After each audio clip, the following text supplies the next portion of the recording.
Bienvenidos a esta 13ª lección del curso de Ingeniería de Control y Sistemas Automáticos. Vamos a abordar en esta lección el caso de la transformada inversa de Laplace, que ya hemos hablado de ella en otros ejercicios, incluso la hemos hecho referencia, pero hemos tenido que aportar la solución porque aún no hayamos visto la forma en la que podíamos llegar a calcularla. Pues bien, la operación de obtener, a partir de la función temporal f de t, la función en el plano complejo f de s es la transformada de Laplace, pero podemos obtener la función temporal a partir de ella, utilizando lo que se denomina la función inversa de la transformada de Laplace o transformada inversa, también llamada antitransformada en algunas ocasiones. Bueno, pues esa antitransformada, que la podéis ver como aparece representada aquí en la imagen, como era la menos 1 de f de s igual a f de t, se calcula por medio de integración, una integral que no es para nada sencilla. Sería 1 partido por 2πj con unos extremos de integración complejos de c menos j omega y c más j omega de f de s por elevado a st por diferencial de s, donde además c es la constante mayor siempre que la parte real de todas las singularidades que puede presentar f de s. Esta complicación pues, nos hace tener que buscar caminos alternativos para poder llegar al mismo resultado cuando las funciones pues, son funciones ordinarias de las que se pueden presentar en la mayoría de los problemas cotidianos que podemos abordar. Bien, ¿cuáles son estas formas, estas técnicas que vamos a utilizar? Pues principalmente dos. Una, utilizar la tabla de transformadas, donde nosotros hasta el momento hemos utilizado, sabiendo la primera columna, partiendo de ella como dato, calculamos la transformada en la segunda columna, o bien vamos a calcularla a partir, en este caso, de la segunda columna, que es el plano complejo, calcular cuál es la correspondiente antitransformada en el plano temporal, en el espacio, en el dominio de tiempo.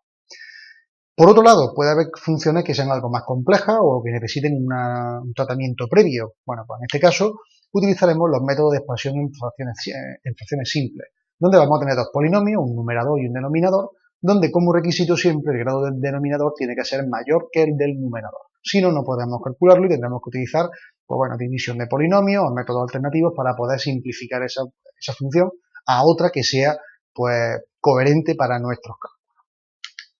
Lo que pretendemos hacer es descomponer la función f de s en una suma de fracciones de funciones más sencillas, de forma que cada una de ellas tenga en su correspondiente transformada inversa de Laplace, y como es un operador lineal la transformada, pues bastaría sumar todas las inversas para obtener cuál es la suma final, que es la que nos va a dar la confluencia de nuestra función temporal, la que estamos buscando. Bien, pues vamos a ver el primer caso, que es cuando tenemos un polo simple y polos que son reales. En este caso tendríamos un numerador, el que sea, y un denominador de formato pues, polinómico, s elevado a n, más 1 por s elevado a menos 1, más a n elevado a n menos 1 por s elevado a 1, más a n en nuestro denominador, al que tendríamos que obtener sus raíces simples. Sus raíces serían pues p sub 1, p sub 2, p sub n, y lo que vamos a utilizar pues sería expresarlo como la raíz correspondiente, en este caso pues p sub 1, p sub 2 y p sub n podrían ser, por ejemplo, de valores negativos, para que fuera s menos un valor negativo de p sub 1 sería el correspondiente s más p sub 1, el correspondiente s más p sub 2, etc.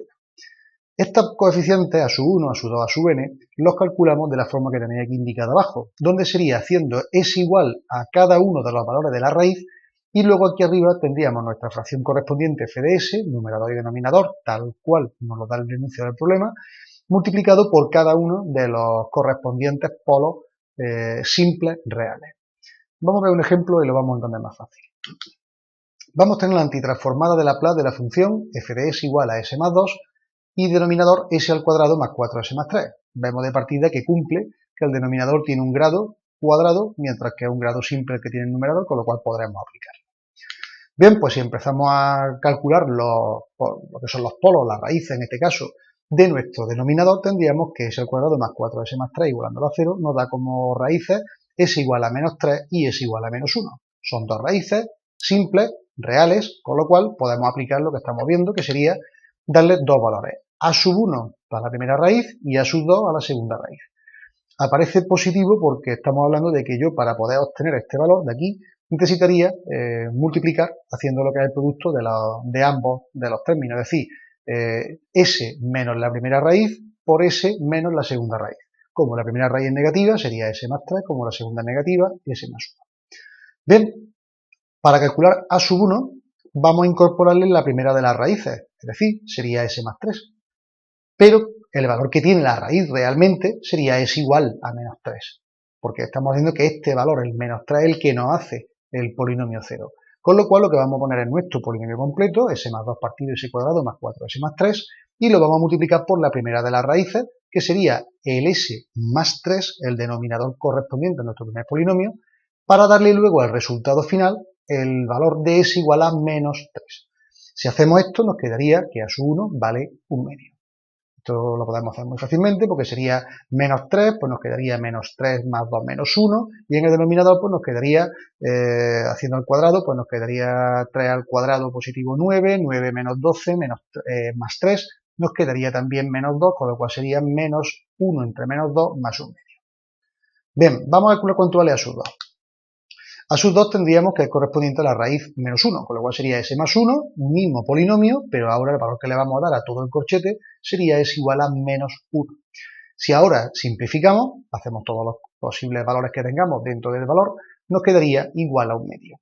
Hay que tener en cuenta que la expresión que yo voy a tener aquí abajo, si yo por ejemplo hago s más 1, este s más 1 en el denominador lo puedo sustituir por el valor s más 3 por s más 1. Con lo cual s más 1 se nos va a simplificar y nos va a quedar s más 2 en el numerador y s más 3 abajo. S más 2, cuando esto vale menos 1, sería 1, y hemos dicho que se nos simplifica, se nos quedaría s más 3, que sería menos 1 más 3, 2, que sería el 1/2 de abajo. ¿De acuerdo? Bien, sustituyendo ya los coeficientes conocidos dentro de nuestro polinomio, nos quedaría 1/2 partido por s más 3 más 1/2 partido por s más 1.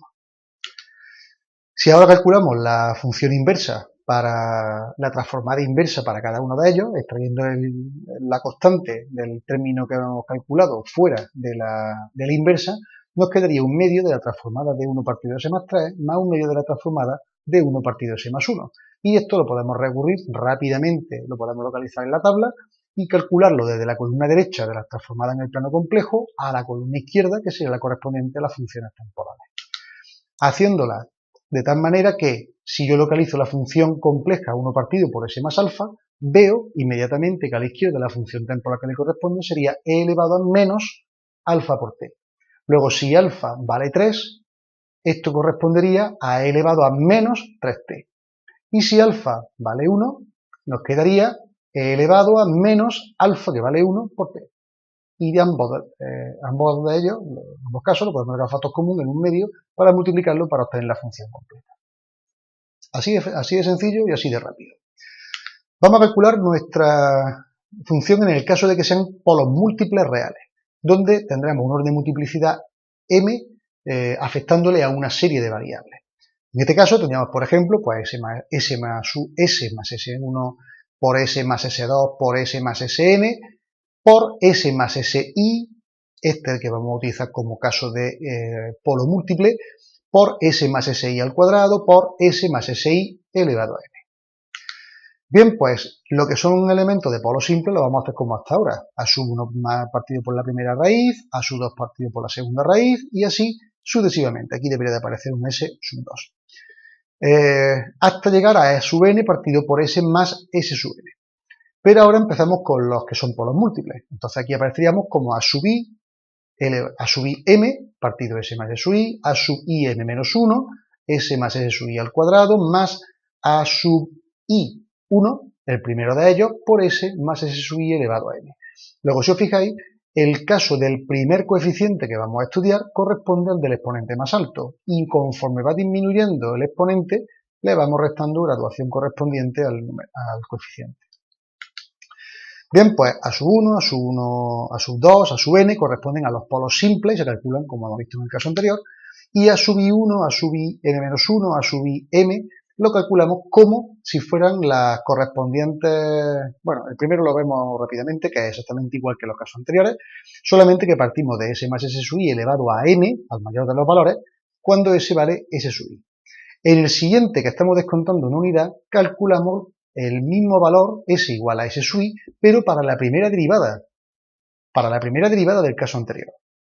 Para el caso de a sub i m, estamos hablando del caso más extremo, es decir, el primero de nuestros términos aquí, lo haríamos para 1 partido m menos 1 factorial, porque lo que vamos a ir haciendo es que vamos a ir incrementando el caso correspondiente de la factorización por la derivada m menos 1 de s más s sub i elevado a m por el polinomio para s igual a s sub i. Bueno, esta notación matemática que parece un poco compleja, en una explicación práctica lo vais a entender más sencillo. Por ejemplo, vamos a antitransformar la función f de s igual a 1 partido s más 1 al cuadrado por s más 2.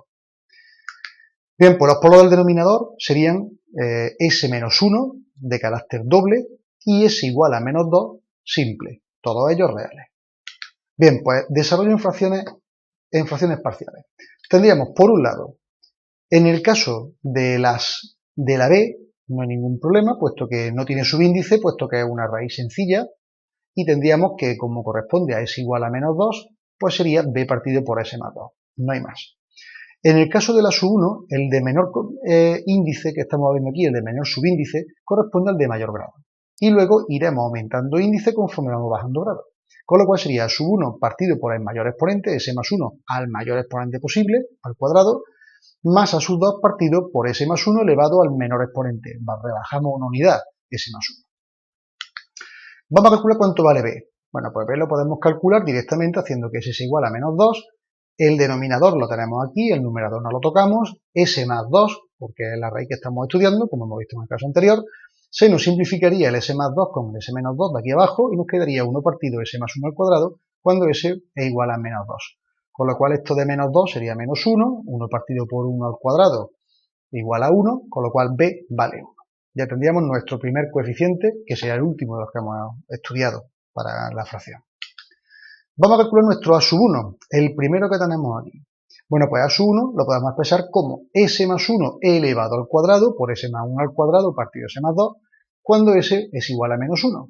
Si simplificamos los dos que son idénticos, nos quedaría 1 partido por s más 2 cuando s vale menos 1. Por lo tanto, sería 1 partido por 1, 1. Y ya tendríamos nuestro primer término. ¿Cómo calculamos el segundo? Bueno, pues el segundo lo que hacemos es derivar el primero de ellos. Si derivamos con respecto a ese, el que hemos visto que nos valía para el término a sub 1, nos quedaría para s igual a menos 1, la derivada de todo esto sería menos 1 partido s más 2 elevado al cuadrado. ¿Por qué sale esto? Porque este término de aquí se simplifica con este y nos quedaría que es la derivada con respecto a s de 1 partido por s más 2. Y la derivada de 1 partido por s más 2 sería menos 1 partido por s más 2 elevado al cuadrado.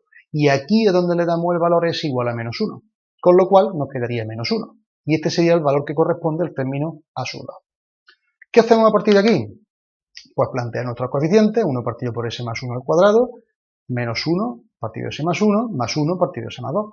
Si ahora hacemos la antitransformada correspondiente para cada uno de los términos que estamos evaluando, si recordamos, este término de aquí, que nos aparecería cuando tenemos s más lo que sea, más a, más alfa, elevado a n, nos correspondería a t elevado a n menos 1 partido n menos 1 factorial por e elevado a menos alfa t.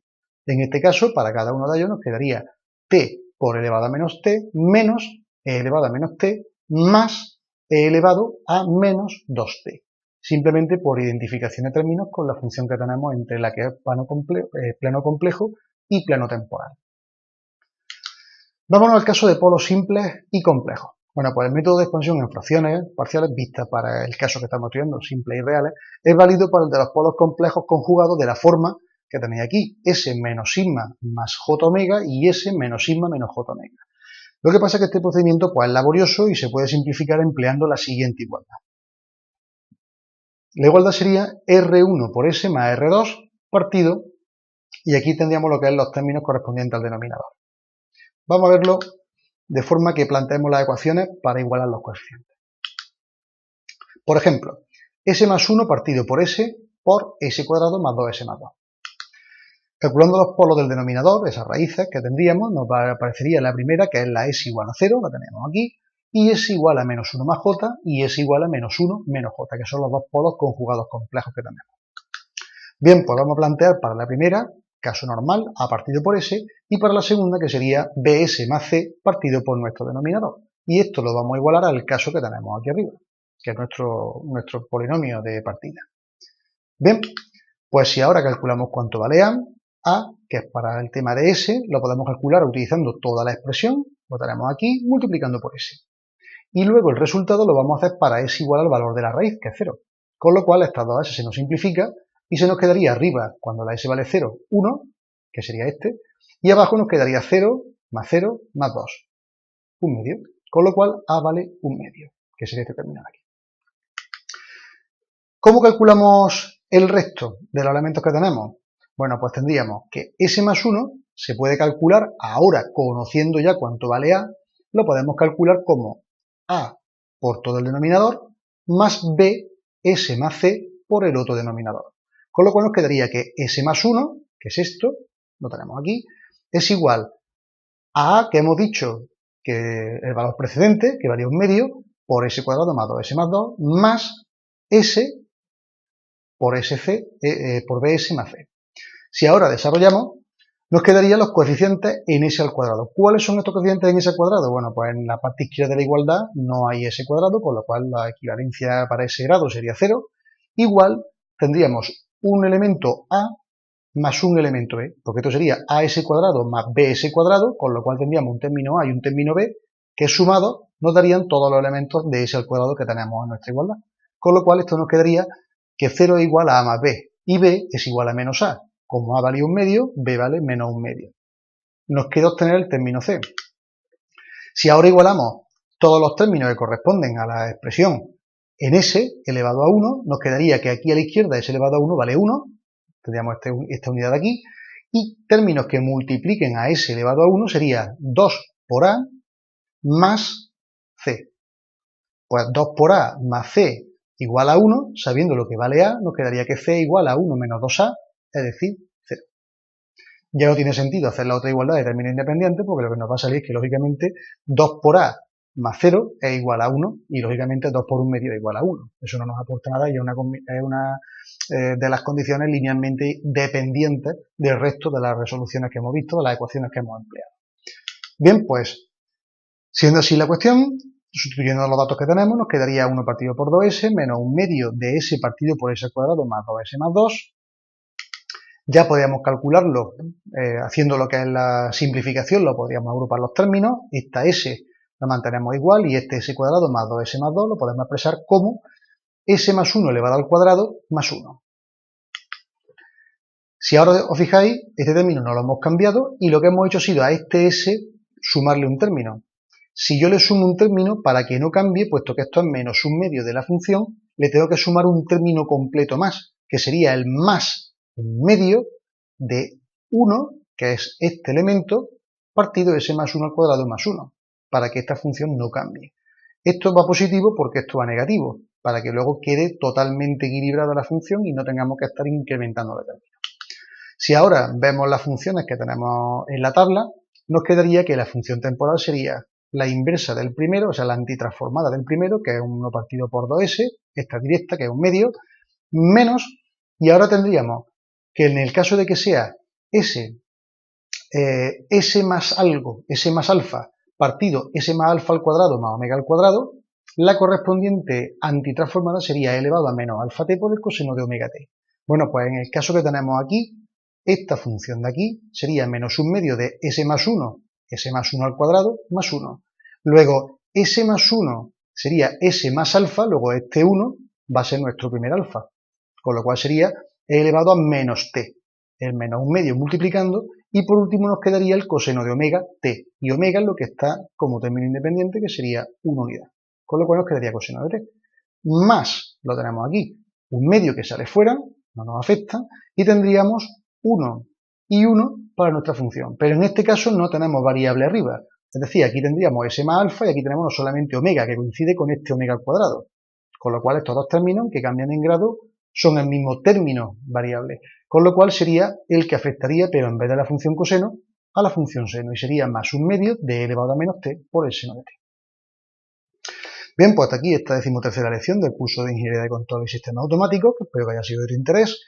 Repasa tantas veces como sea necesario este tipo de ejercicios porque nos van a hacer falta en elementos posteriores y aparte esto es uno de los elementos clave de toda la teoría de control, saber resolver las antitransformadas y las transformadas, pues sin esto no podemos seguir avanzando y cuando creas que esto ya está suficientemente dominado, te espero en la siguiente lección.